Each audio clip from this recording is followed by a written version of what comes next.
Dear presidents, dear prime ministers, dear ministers, continental chairs, country chairs, and dear participants.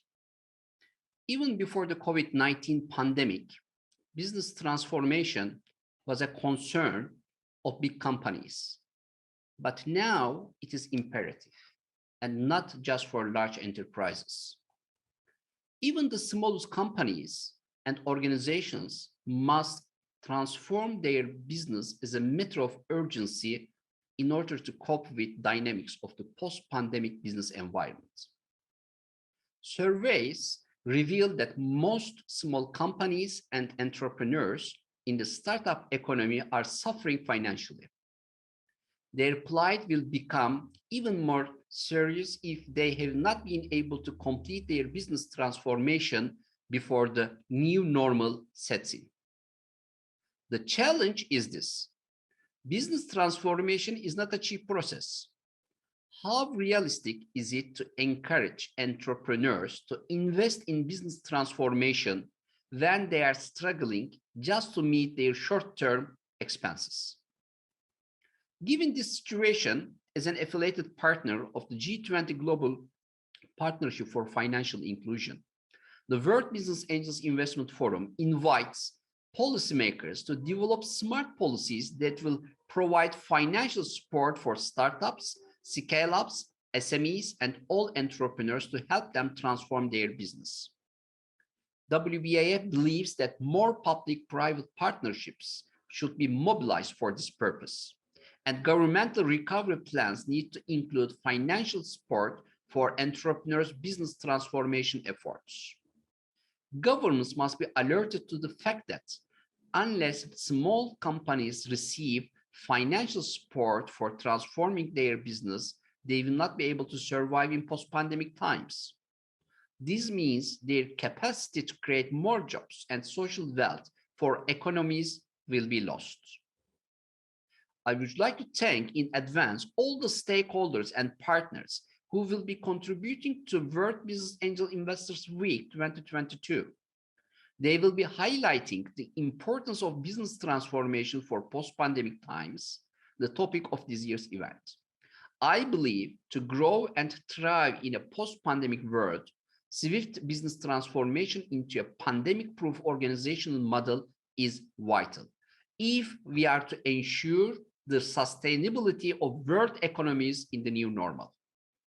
I would like to thank the organizing committee and colleagues who will be taking roles as continental chairs, country chairs, global partners, keynote speakers, and panel discussants. Their combined efforts will create value for the world's startup economies, not only during this week, but in the future as well. They will focus on harnessing the collective knowledge of the world's most influential women leaders, policymakers, entrepreneurs, and artists with a view to addressing critical issues of early stage equity markets in the new normal.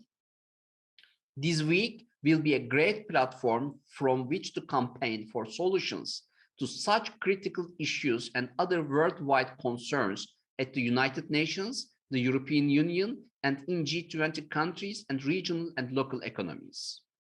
World Business Angel Investors Week 2022 is celebrated in 132 countries of 5 continents and 2 regions, with more than 200,000 participants from around the world, 320 keynote speakers, 765 distinguished panel speakers, addresses of 12 presidents, 6 prime ministers, 32 ministers.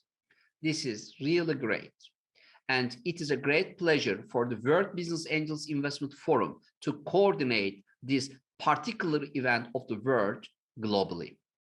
The ultimate goal of all of the week's keynotes, discussions, presentations, and workshops is to agree on a common roadmap for entrepreneurs, startups, and SMEs that will enable them to emerge from this pandemic period even stronger than they were before. I have good news, by the way. The next World Congress of Angel Investors will be in person on 25 and 26 of October in Antalya of Turkey. This will be the first global convergence of world investors, public funds, startups, angel investors, wealth management institutions after Mr. COVID started traveling around the world. So I am very excited to see all of you in person next October in Antalya. And our Congress topic will be digital transformation for post-pandemic economies. We will discuss this week business transformation, and we will discuss digital transformation next October in Turkey. And we will collect all our collective knowledge and will go on thriving to empower the world economy through innovation, entrepreneurship, and angel investments. I'm confident that each participant in the World Business Angel Investors Week will benefit from the collaborative ideas, know-how exchange, training programs and workshops, and global networking opportunities that are offered. I believe that by working together across borders with a common vision and smart dynamics in mind, we are well placed to bring about positive change in the global economy. Thank you very much for joining our global efforts to ease access to finance for entrepreneurs, promote gender equality, increase financial inclusion, and promote the importance of digital inclusion for post-pandemic times. Thank you.